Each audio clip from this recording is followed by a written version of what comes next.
Today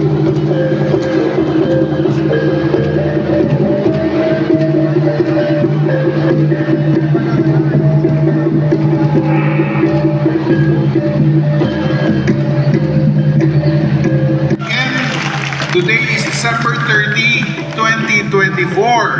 Atong isaulog ang ika-128 nga anniversary sa pagkabayani ni Dr. Jose Rizal, our national hero, whether you like it or not.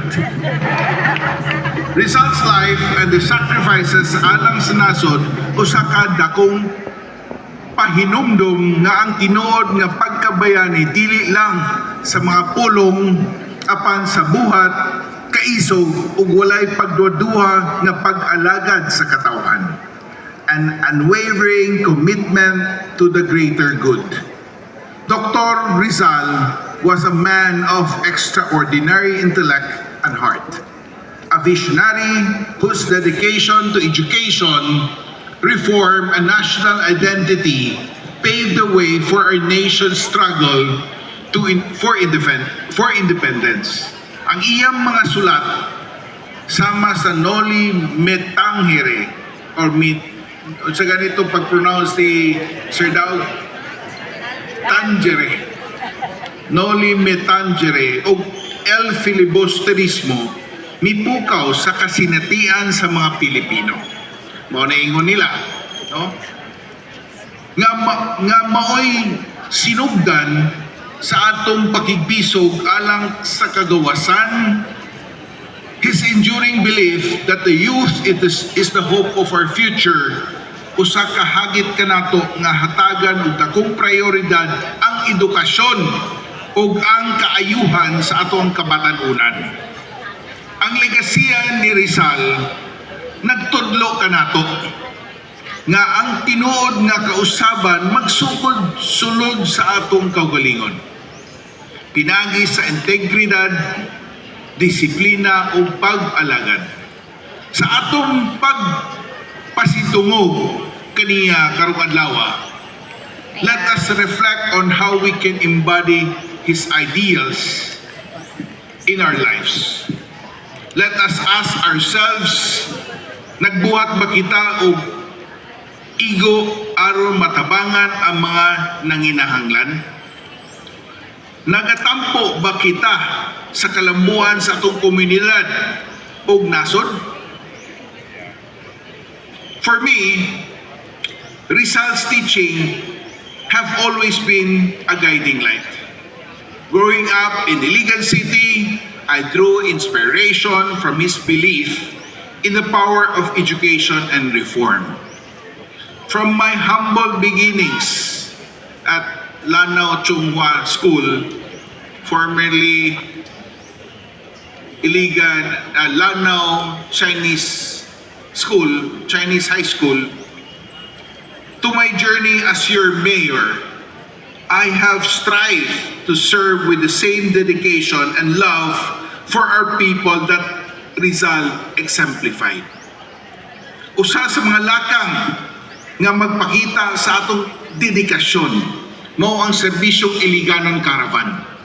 Wala ni kaniadto nga nagdala sa mga serbisyo sa gobyerno ngadto sa mga kabaranggayan. Lakip na ang mga naa sa kabukiran. Kini usa ka inisyatibo nga nagserbisyo sa mga Iliganon nga naglisod sa pag-abot sa mga serbisyo nga gikinahanglan.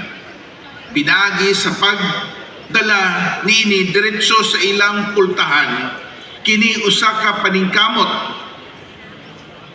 aron matabangan ang tanan, ilabi na ang atong mga kaigsunan nga kabos aron masinati nila nga naay gobyerno nga nagpangga o naghatag bili kanila. Wala ni nato gigamit pamulitika. Never. Kung public service kani, dapat serbisyong pampublika. Pampublic. In his spirit, our administration has worked tirelessly to bring about meaningful change in Iligan. Agi sa atong paningkamot, ang Iligan nakakabot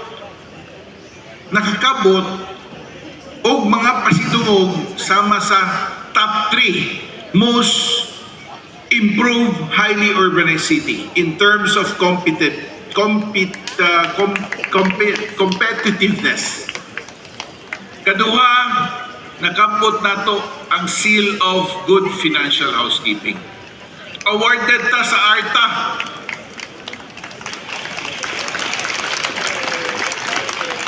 Gawad kalasag sa atong DRRMO. O bagulang na design o nagdisenyo o ang pagdisenyo sa atong dakbayan isip 5th Special Justice Zone aron mapanalipdan ng atong mga kabatanunan batok sa mga online nga pag-abuso. We used to be number 1 in the whole Philippines. Karon, we're out of the top 20. Kinsa may dili malipay niya na. Diba? And I'm very proud sa atong mga departments nga naningkamot yun nga ma-deliver nato unsay insakto, no, para sa atong community. These accomplishments are reflections of the ideals Rizal envisioned, a community that values progress, justice, and the well-being of its citizens. Sa pagsaulog nato karong adlaw sa Rizal Day, hinaot nga magpadayon kita sa pagdala sa iyang mga prinsipyo sa atong inadlaw-adlaw nga kinabuhi. Sama ni Rizal, maningkamot kita nga mabungahon, katarungan o magmalampuson alang sa atong pinalanggang dakbayan o nasod.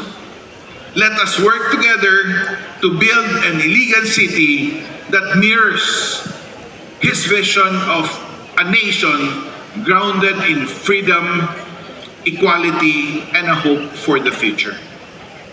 Mabuhay ang Iligan City, mabuhay ang Pilipinas, padayon, asenso, Iligano.